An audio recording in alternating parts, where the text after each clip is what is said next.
Flight Control Sportscast. I am your host, Dre Ellis, and we are back with another season. Yes, training camp is right around the corner. Shout out to my sponsors. They ain't there yet. They coming. Shout out to my people, though. I got a few people lined up. It's a new season, so I want to wipe the slate clean and help some, local businesses and things like that. So if you're a local business in North Carolina and you want to get shouted out, I'll definitely shout out your business. Send me a DM. I will definitely assess and see what I can do to promote you.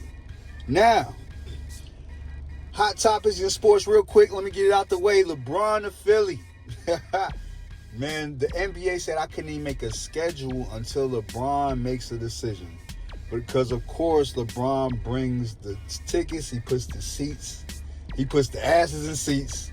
And he brings the television, watches and numbers up. So, shout out to LeBron, his family. I know Bronny stayed in L.A. I think he needs to, cement his own future. Right now it's a turning point. LeBron probably has a couple more years left, barring injury. But when you look at their squad with Embiid and Jaylen Brown and Maxey, I don't know their squad like that, but I know they have a few more players. They're a formidable squad, barring injury. Embiid hasn't played a full season, I think, in the last few seasons. Maxey's been pretty good, steady, and things like that. Of course, LeBron's been, he's just older. He's going to have those games where he's not going to be able to play or rest games or whatever the case may be. But shout out to Philly for getting LeBron to come to the city. Man, that's crazy work, yo. Like, real talk. Shout out to y'all. It's going to be fun to watch the NBA. Speaking of NBA, the WNBA All-Star Game was this weekend. Shout out to the players. Shout out to, man, they out there dunking now. And, Caitlin Clark, she's showing out, shooting logo threes. And more importantly, though, you got the Asia Wilson, things like that. Or Asia, what's her name? Asia Wilson? I forgot. More importantly, I want to shout out, big Asia Wilson. Like, she's the one that's really just been holding the WNBA down. She's a very talented player. I think, they're highlighting her and Bam's relationship, which is really cool. Anytime I see, black on black love is beautiful. Shout out to y'all. I hope they do a big thing and seems like they're really good for each other. Shout out to that couple, man. So that's the hot topics and news, but I know you're here to hear about Cowboys talk, so we're going to get to it. Training camp starts July 29th to August 18th. So that's going to be in Oxnard, California, as they do every year. Get away from the Texas heat. They're able to practice outside and get a lot of reps in. I think it's a very, very cool thing they do. They have their own, following in that part of California. And it allows a lot of fans to come see their team. They have a lot of space. They have places where you can get things signed and, a lot of things. So shout out to the Cowboys as always being very, fan-friendly when it comes to things they do. Like real talk, they're one of the, they are the highest paid value, sports team in America when it comes to Jerry Jones. But he really, really gives back, and it makes it easy for the fans to really just come see, so shout out to training camp. Joint practice is going to be, the first practice is 11:45 a.m. July 29th, and the last practice is August 18th, and that's also when they'll have the joint practice with the New Orleans Saints. So by that time, we'll be able to see who's really moving, who's starting where, who's really standing out. Because of course by that time they'll have pads on. Of course, when you start training camp, they're gonna start light. They're gonna have some light practices, and they're gonna get into it. But a few things I want to go over when it comes to the Dallas Cowboys. First thing, Dak. Can Dak put it all together? Dak has been getting his due lately. If you're a Cowboys fan, you've been a Dak fan since he stepped foot on the field. When Tony Romo got hurt in practice, two quarterbacks got hurt. Kellen Moore got hurt, and Tony Romo got hurt in practice. And, Dak Prescott was drafted in the 4th round. We didn't know, what kind of skills he had, but him and Ezekiel Elliott, shout out to Zeke, they really made a formidable foe when it came to the offense. And, of course, Dez Bryant was there at the time. Dak has been starting since Dez. That's crazy when you think back at it, right? One of the longest tenured quarterbacks for the same team. Dak has really showed that he can be a franchise quarterback. Through thick and thin, through ankle breaks, knock on wood, through family losses, Dak has been the face of this franchise. And even with his recent, drama with the marriage and all that, Dak doesn't blink in the public eye. Now, I don't know him personally, and I'm sure he has his days, but in the public eye, he doesn't blink, and he says all the right things. He's the definition of what you want a franchise quarterback to be. So, how can Dak really solidify himself in the Hall of Fame talks and all that? Is getting a championship. Nobody cares if you haven't been to the championship and won when it comes to quarterbacks. You know what I'm saying? Like other, positions you can, get into the Hall of Fame without winning the bowl, I think. But when it comes to quarterbacks, Dak has to win a Super Bowl before he hangs up his cleats. And I know we say it's our year all the time. I'm a huge Cowboys fan, and I'm biased. That's why my channel is geared toward Cowboys talking news, because I live it and breathe it. But when it comes to him, before he hangs up his cleats, he's going to have to win a Super Bowl. Now, what's good and what's on his side is that it's very possible. Anything can happen in the NFL, when you're talking about health of players and other people losing and just crazy games you run into. The Dallas Cowboys have, I think, turned the page when it comes to becoming closer to being a Super Bowl champion. I can't say this year they're going to be there. I would love to. Actually, I bet on that every year. Because if you win big. But if the Cowboys win, it's going to be because of Dak. He's going to have a big reason behind this. He's going to have big games like he's had for the last few years where he's put the team on his back. Now, mind you, now we have better weapons. We have a solidified running game. We have our offensive line is getting better, and I'll get to all those things. But I want to concentrate on Dak. Dak, there's not a lot of defenses he hasn't seen. There's going to be some disguises and coverages he's going to have problems with. That's just a quarterback. But overall, Dak can get us to, or get the Cowboys to, a Super Bowl. He just has to stay healthy. Everyone has to be on their game. Brian Schottenheimer has to be on his game. It's not just going to be Dak, but he's going to be a vital part in us getting there. So shout out to Dak, man. Like, I really want to give him his praise. Now, who else? CeeDee Lamb. I'm sorry, I had to get some water right there. CeeDee Lamb. Is this going to be a reminder year? Now, I'm going to talk about CeeDee Lamb and George Pickens at the same time. But with CeeDee, it seems like with George Pickens' emergence as a 1A receiver in this league, and with the injuries he had last year, where he missed a few games, it seems like some people are forgetting how good CeeDee Lamb is. Now, I want to give George Pickens his props.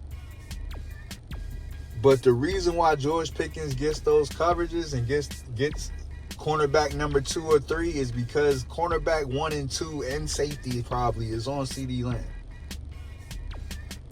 So, CeeDee Lamb is also going to be a vital part of their success this year, as he always is, And he's going to be a vital part in helping George Pickens get his big bag. I mean, he has a pretty big bag in getting tagged this year. You know, a lot of money, a lot of millions, but he wants a long-term deal, which he deserves, I think. Now, I think this is a proven year with anything, and I think that if he does it and we go to the Super Bowl, he's not going to be with the Cowboys. He's going to be too expensive. But at that point, I'd be like, thank you so much for your time, you know, blah, blah, blah. Thank you for getting us here. I think that's the business that we're under right now in the NFL. I don't think you can pay 2 wide receivers over $30-something million and have a good functioning cap. You know what I'm saying? And have one of the highest paid quarterbacks. If we didn't have one of those, then it's different. But we have a lot of money going to a lot of big people, which they are deserved. But I think CD is going to have a reminder year. Like having games where he has 150 yards, 4 catches, 3 touchdowns type shit. You know, like every time he touched the ball, he scored. Getting clutch first downs. I think they're going to move him around the scrimmage a lot more, which they've been doing. They've been keeping him on the move. Shout out to Shotty. He's been doing a good job of getting him open. But at the end of the day, CeeDee Lamb is going to have one of those reminder years, I think. Tell me what you think, though. Is it going to be more CeeDee Lamb going on this year? Or is it going to be more George Pickens? Tell me in the chat. Now, when it comes to George Pickens, like I said, can he help us? George Pickens has emerged as one of the most dangerous receivers when it comes to slants and taking it to the distance. How they're going to guard him this year is going to be a lot different than what they did last year. What part of the route tree can George Pickens pick up and showcase that he's got? And how can he develop from where he was last year? Everything changes in the league every year, especially when it comes to defensive coordinators and film that you put out. People study, man. Like the films you put out, people study your tendencies and things like that, and they figure out how to neutralize, your best moves and your best go-tos. So how do you overcome that, as you should every year? And that's why I'm glad George Pickens is at camp. Now I don't know how much he's gonna do yet, because his agent doesn't like playing softball, especially now with the Cowboys. But I think we have a good understanding this year that they're not going to do too much. They're not going to, move forward with the contract. So best just show out, show up and show out. Shout out to Pickens. People were saying, like, is he going to be a bad thing rubbing off on CeeDee Lamb? They're missing, things like that. And they're coming back late, curfew and all that. Like, these are, remember, young gentlemen that are in their 20s that have a lot of money and play for the Dallas Cowboys. Sometimes you have to give your stars more of a leash because they deserve that leash. You know what I'm saying? Now, don't go out there and get in no trouble, nothing like that. And, of course, trouble does start later, which is the purpose of a curfew. I know that. But when it comes to things like that, that's why I'm glad they didn't make a big deal out of it or, hold it against them, because those guys are going to be those guys. George Pickens has to prove now, even if it's not to the Cowboys, to the league, what kind of player he is, what kind of person he is off the field, and what kind of value can he bring to a team. Shout out to George Pickens. Best wishes. I hope everything works out for you this year, my guy. Real talk. Javonte Williams repeat. Now, it's been a while since, like I talked about Zeke, when we had a solidified running game, or even a coach that would call running plays. I'm not going to go there. But Javonte Williams has emerged as one of the top parts of the offense that really helps this thing go. When you don't know that you're going to go to CD or George Pickens or even, our tight ends that we have that are emerging, and we have, some big guys coming up. We'll talk about that on the next, episode, or when I come back. We're going to go in on the tight ends. But today, Javonte Williams has solidified himself as a top running back in the league. He was good when he was with Denver. Got hurt. We picked him up. He stepped up. I think he wore down a little bit last year, which is important. He's going to have a good person like Jayon Blue to really come in and spell him and help him, prolong his tread on them tires, so to speak. So when we get to the playoffs, he's not beat up to the point where we don't have no gas. Blue is going to have to come in. I know he said he's, matured and he did things better this year that he's going to do than last year, but we really need him to emerge for two reasons. He's a change of pace back. He ran like a 4.2 something or something. No sub 4.3. Where that's really fast when it comes to hitting the hole and changing up reaction times when it comes to linebackers, because if Javonte Williams is coming through like a bowling ball, ready to hit anything that moves and get yards, and you have a lightning bolt come behind him, it could be tiring to the linebackers, but really help, create some big plays. So the running game is going to really, really have to stay healthy and, I would say, grow up in a sense. Show and prove. Javonte Williams has solidified himself. Who is going to help him and spell him and help get at least 500 to 700 extra yards this year when it comes to our running game? I think Blue can do it. Shout out, best of luck to you, man. I really, really hope you can do what you need to do when it comes to this. Now, one of the things that, the running game needs is a good offensive line. Speaking of, has our offensive line improved to the point where it's back to, great wall talks? To be totally honest, still reminds me of the old right tackles that we had. I can't remember the right tackle that we had. That was back in the day when they was winning the championship. It was okay. Like, I think still, with the things they were asking him to do last year in that scheme wasn't to his advantage, so he took a step back. I think if they go back to attacking and, Clayton Adams and them being, I don't think Clayton Adams gone, so whoever's the offensive line coach, forgive me, I need to look that up. Whatever scheme they do needs to fit into his wheelhouse for him to be successful. He's a better run blocker than a pass blocker. But everything just went backwards for him last year. That's the weakest link on our line. Of course, when you talk about, the Tylers, all three of them, and then BB in the middle, you have a solid left part of your line, including the right guard. You know what I'm saying? 90% of your line is solid. Getting better year by year.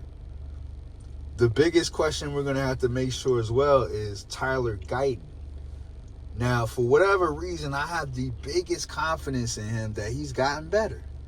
I don't know. He just seems to me that he's one of those players that wouldn't come out of college ready. It would take him a couple years to get that weight on him, get stronger, but more importantly, get that experience and build the habits to keep him in tip-top shape and not being hurt. I think he really wants to do it. He has to show it. I'm not going to lie. Nate Thomas is behind him. That's not the best choices. Nate Thomas is a good lineman. But Tyler Guyton is way more athletic, when it comes to his skills. He just needs to become more consistent with his hands and consistent with his health. I hope that really clicks for him in this year. Normally, it takes a few years for some linemen to really just get the gist of things. So, if they can do that line will be perfect. Now, Dak is good with having okay tackles. You know what I'm saying? Dak is good with having that. So the pressure up front in Dak's face is really what he struggles with, which a lot of quarterbacks do. And the middle of our line is pretty solidified. So shout out to the guys. Dawson prayers. I hope they stay healthy throughout the entire year. Get their rest that they need now. Get their reps that they need now in training camp. Because, with the offensive line, you move as one. You have to practice with each other. You can't punch and play a lot of offensive linemen if they don't work with each other. So it's one of the hardest, positions that you have in the league. But it is also one of the best things that can make an offense, go, especially the running game, passing game, and everything. Have a great offensive line. Build it from the inside out.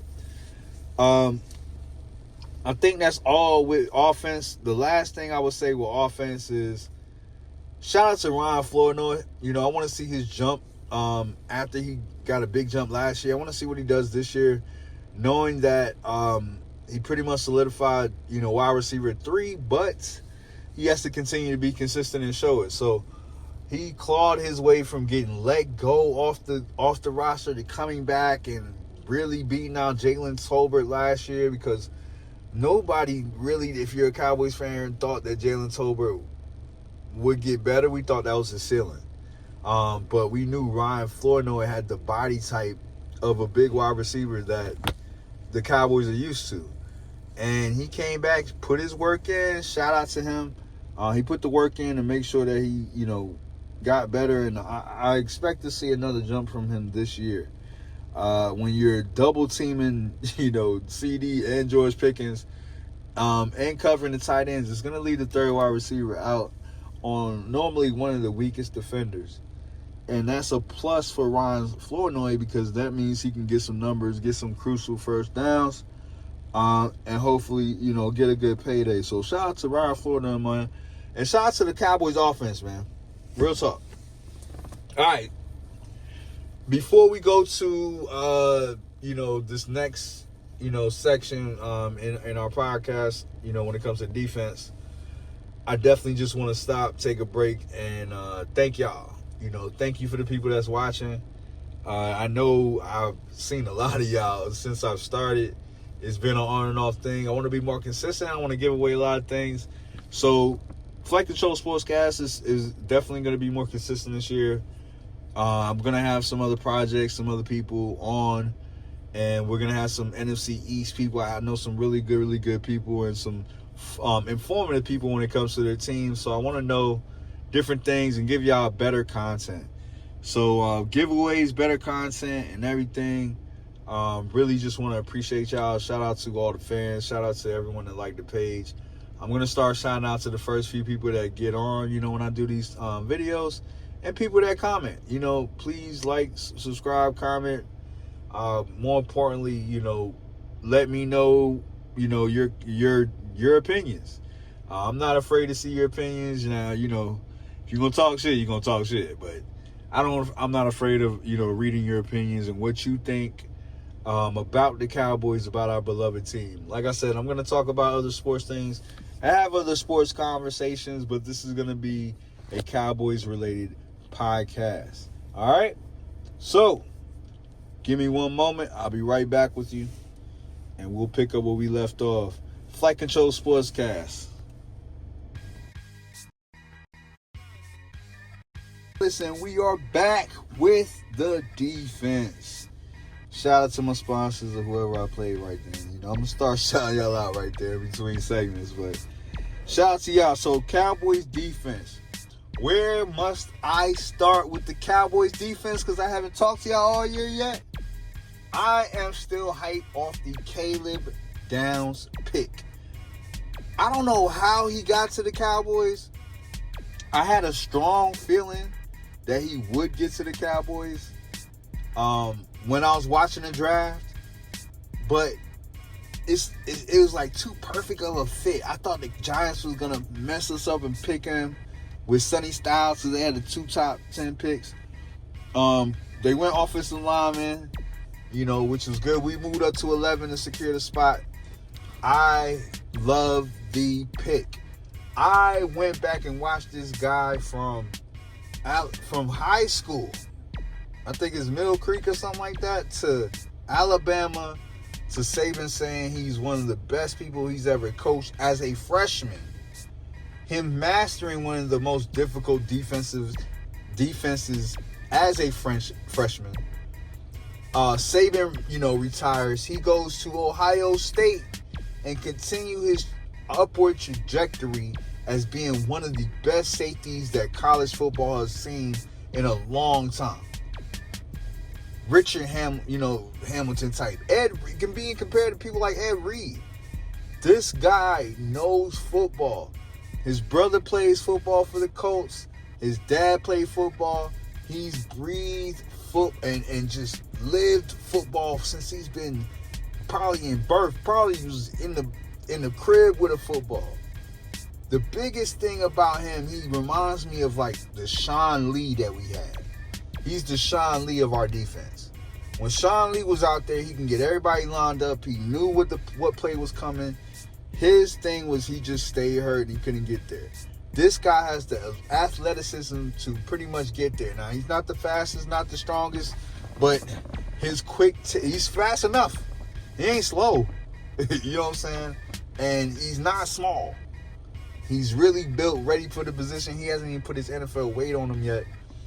He is going to be a star player, pun intended, for the Cowboys and the star. He's going to be that star player on the defense. He's going to get the pass breakups. He's going to get the tackles for losses. He's going to get the interceptions. Or he's going to cause things, force fumbles. He's going to cause the quarterback to hold on to that ball to let us get more sacks. You know what I'm saying? He's going to be a vital key in our defense. That's why I started out with Caleb Downs. Caleb Downs, beautiful pick from the Cowboys. Like I said, I don't know how the draft guys gave it to him, the NFL guys, football guys. I appreciate it. I really do. Because that is something we needed for our defense. We haven't had a great safety since Darren Woodson. And that's over 20 years ago when we were winning championships. Not to say he was the only reason, but he was a vital part of that defense when we were winning championships.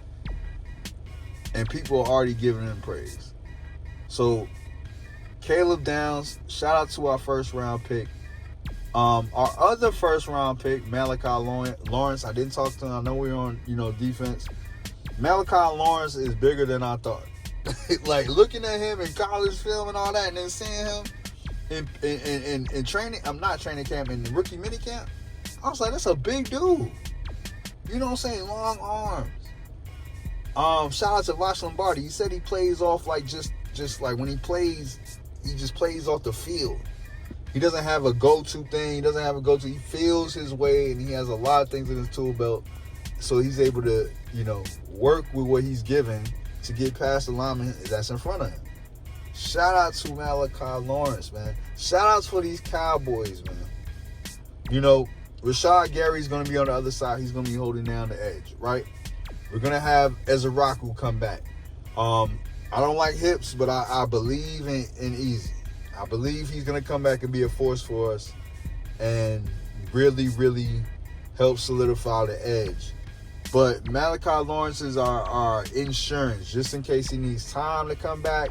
Anything like that when it talks about hips. So he had that hip surgery over the summer. So shout out to Malachi Lawrence, and shout out to, like I said, Caleb Downs, our 2 first round draft picks this year. And shout out to the Cowboys for doing that. Next thing is, who's on the corner? Deron Bland is coming back from a foot surgery, and he's looking good, not gonna lie. But when it comes to feet and cornerbacks and first year, anything leg related, knee related, it seems like it always takes them a little bit of time to come back. I mean, we're asking these humans, yes, they are athletes, but we're asking these humans to come back from a catastrophic injury within a year's time and be back to normal, if not even better. That is a lot to ask, a lot, of people. Some people just heal differently. Now, they have state-of-the-art medicines and everything else to help these athletes get to where they need to be. But, still, human. These things have to come back. And then you have the mental side of everything, of being mentally prepared to throwing your body through the things that got you injured. So you have to get past that hurdle. So it is what it is. When it comes to Bland coming back, Revel, think in year 2, we threw him in the hot water last year. He did okay. But I think in year 2 and him being used better than what he was used last year, which I'll get to the coaches soon, I think that he'll have a better year for us when it comes to pass breakups. Now, I don't think he's going to be a person that's going to have a lot of interceptions or, things like that. I don't think it's going to be like that, to be totally honest. But I think using his length and being in the system that he's going to be in, I think he's going to be vital in being a partially shut down corner. With his speed and length and how we're going to use him, it's going to be hard to get past him. I don't know what his weakness is yet, though. So we don't know if double moves are his weaknesses, or coming up to tackle, or hand-eye coordination. We don't know what his weakness is. So it's going to really help that also Kobe Durant that we got from the Rams is, kind of in the hip pocket, so to speak.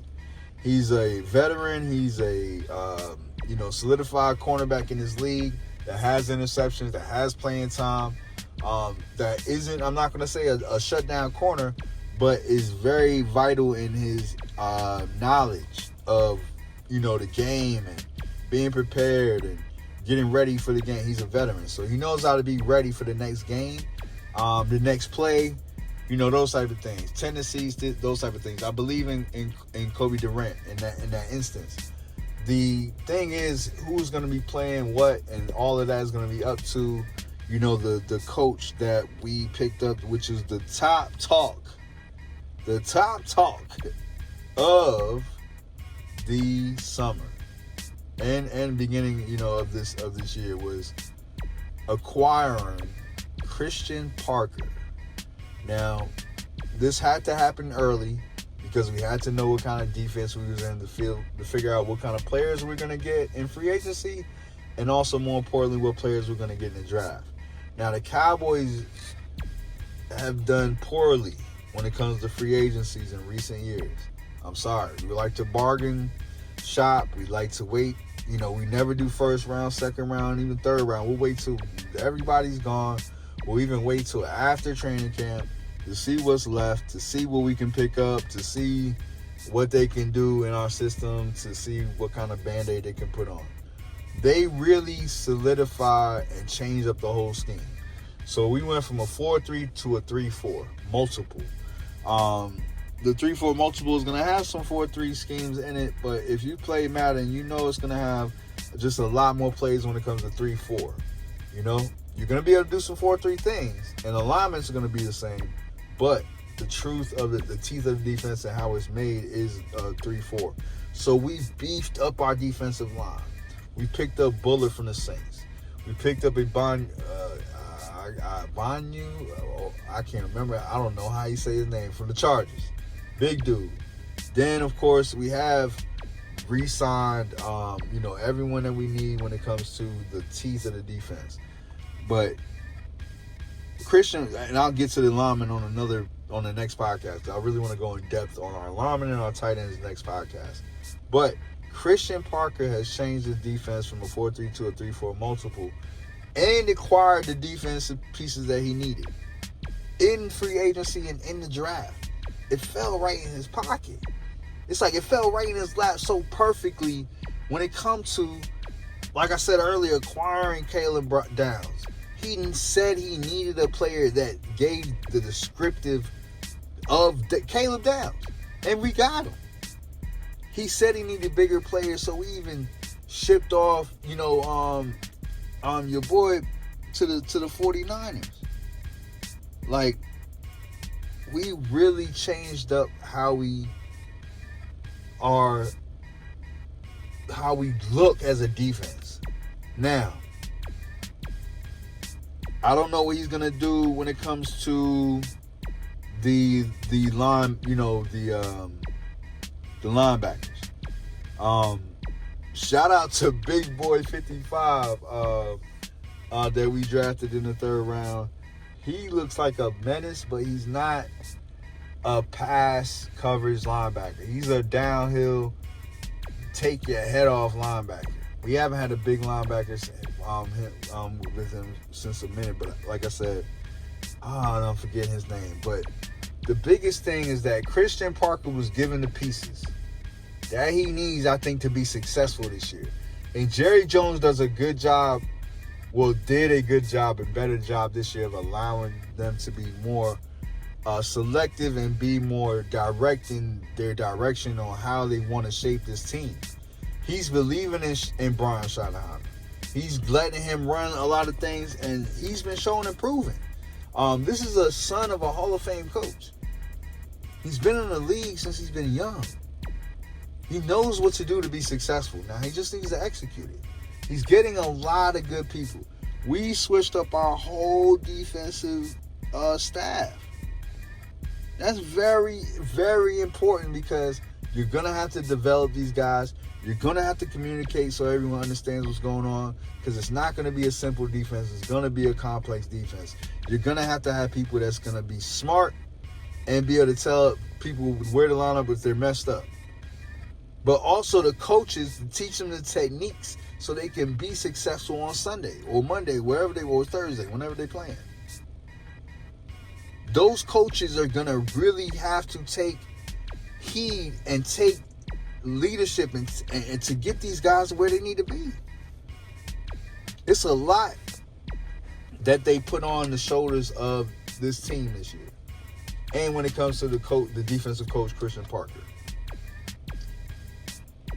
But I really think they set him up for success. This is going to be a crazy year when it comes to viewings. One, because you're going to have the Cowboys fans really wanting to see all the new stuff. You know what I'm saying? And having confidence that we can be really good this year. Then you're going to have the people that are going to be watching us to see what we're going to put on display. You're going to have the George Pickens talk. You're going to have the, Dak watch. You're going to have the ultimate offense just scoring. That offense is going to gel more. It's going to be even better this year. Defense is really what's going to make a difference.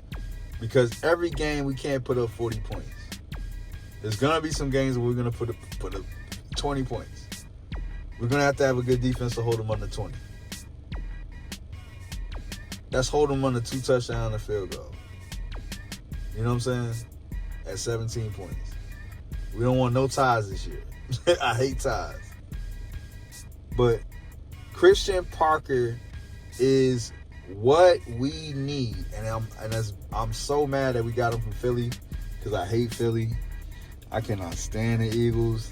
We'll talk about them. We'll have special guests on that really, really are Philly fans, because I want to know, what they're going through with their changes as well. Because I don't follow them enough to really, know what the hell's going on, other than A.J. Brown left. And their quarterback is really not good. But shout out to Cristian Parker. Shout out to the Cowboys for allowing that man to come in and give him the keys to get the pieces to what he needs to make sure his defense is what he wants. So we're going to see. I mean, you can put all this on paper. You can talk about this all day. But it's going to be a time that you have to execute on game day. So, shout out to them. Last but not least, before I go tonight, and thank y'all, like I said, is just want to go over the schedule, and more importantly, where our bye is. I think that's really important this year. I think that's really successful. Just to jump the gun, of course, our bye is in week 14. I think it's my opinion that most teams that have a later bye, it helps them go longer in the playoffs. Rather than having a early bye and then have to go through the entire season and get into the playoffs and not have any breaks until Super Bowl if you get there. You know what I'm saying? That is something that I appreciate. So week 14 is our bye. But schedule starts with we're at the Giants. Game 2, we're home against the Commanders. I'm not going to get no prediction. I want to get predictions right now so bad. I really want to get predictions. But, I'm going to give a high-low prediction. High probability we beat them. Low probability we beat them. So, Giants, high probability I think we beat them week 1. The Commanders at home, I think we beat the Commanders at home. High probability. Week 3, I know we're going to Brazil or some shit. We got to face the Ravens. I don't think we have a high probability of beating a team like that yet. Now, if they shock me because of the travel and all that, teams can be a little off when you're not playing in your stadium or a stadium that you're used to and you have to do all this travel and all this stuff. You can catch the Ravens on an off night. But I think that's going to be one of the better teams in the NFL this year. So I don't think it's a high probability we beat them in week 3. Probably later on in the league in the year when we're a little bit more well-oiled. But week 3, I think we take that loss. At the Texans, game 4, I think we can confuse Stroud enough to get that win. Their defense is one of the top defenses in the league. I know they added to it with the linebackers, but that's an in-state rival when it comes to the Texans and the Cowboys, I think. And it's not a long flight. It's right down the street. It doesn't take long to get to Houston from Dallas. I think it's a high probability we win that game. Game 5 against the Bucks. That's at home too. Probably some, Sunday, Monday night type deal. I like it when we play at night. I don't like it when we play in the afternoon, like 12. I hate that. 4 o'clock is cool. I hate 12 and 1 o'clock games for the Cowboys. They don't wake up for whatever reason. They start extremely slow, and they come back in the second half and make it a game. But I think depending on how the Bucks are, whatever they're doing this year, I think that they'll be in a good enough position to make it close, but I give them the win. Packers. So we go, game 6 is at Packers.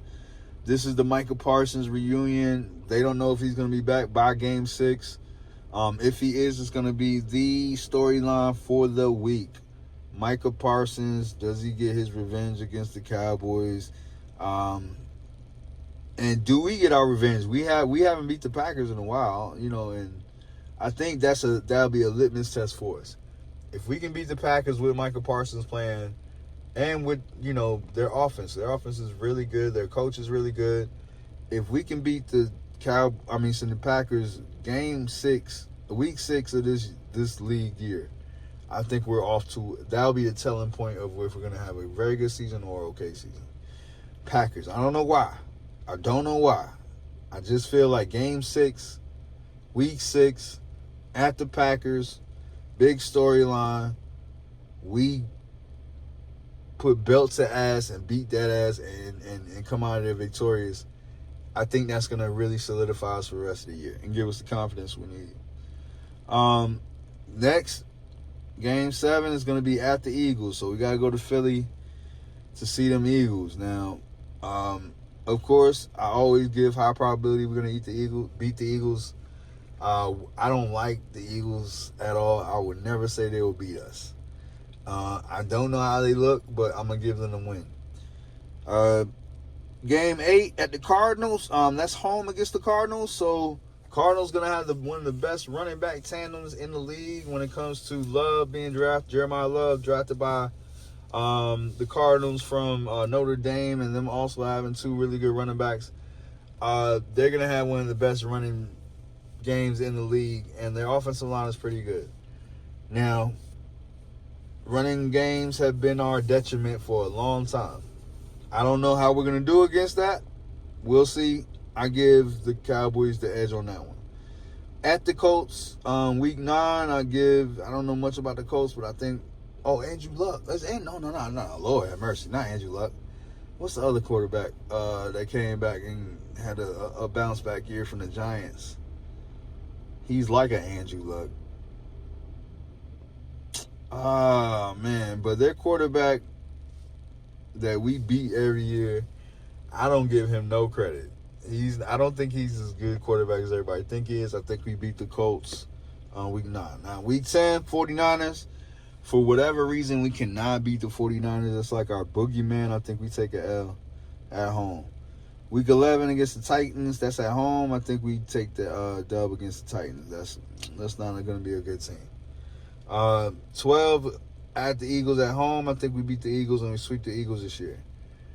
13 at the Seahawks. I think we lose against the Seahawks. That's when we go into the bye. We get everything back together week 14. We get we take that loss. We learn from it from the Seahawks. We probably get our ass beat. And then we go into the bye. And that will help. Now, if we beat the Seahawks that week, that's going to tell me if we're going to go far in the actual playoffs. If we beat the Packers week 6, then beat the Seahawks 13, even if we get a couple losses in between there, I think that's going to be a litmus test of us going really far in the playoffs. And then we got to come back at week 15 at the Rams. That I think we lose, but we come very close. But I give it to the Rams, not because we get blown out of the water, because they're just a better coach team. Sean McVay is one of the best coaches in the league, and his mind when it comes to football is crazy. Devontae and your boy out there, it's like they're like fine wine. They get older, yeah, they're an older team, but they show up and they have go-to plays and they come through in the clutch. So shout out to the Rams. I don't think we beat them. 16 Jags. Shout out to our boy coming back. Being healthy when it comes to his injury, but I think we beat them. 17 at the Giants. We always beat the Giants. Beat them again. And then week 18 at the Commanders. I think we beat them, and I think we lose that game, but it's not a game that we need. I think we lose 5 games this year. That's what, and one of those being that last game, and it just helps us. We already have home field advantage, so we don't need to play not many people that game. I think we're gonna really, really be good if by the time we get to them at the end of the year. So that's the schedule. Like I said, those aren't my final predictions or anything, nothing like that. I just wanted to give y'all the schedule and what I thought about what we're gonna do this year. Shout out to the Cowboys, man. And shout out to y'all. Like I said, please like, subscribe, share, leave your comments. Of course, tell a friend or family where we at. I want to be the flyest Cowboys podcast. So right now we're going to do voice edits. I'm not going to be on camera yet. I'm solidifying the location and everything and how it looks. I want it to look the best. So if you're going to see me, I'm going to do some live things, some live camera feeds and things like that on my camera, on my phone. If anything like live pops off in training camp and I really need to get to y'all really quickly, I'll get on camera.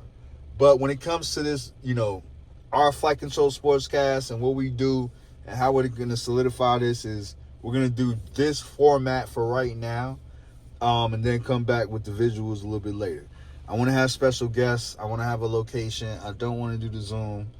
I've already talked about it to a couple of people, a couple of investors, a couple of sponsors. So things are in the works. But for right now, training camp starts. I can't stop. I can't wait for anything like that. So training camp has started.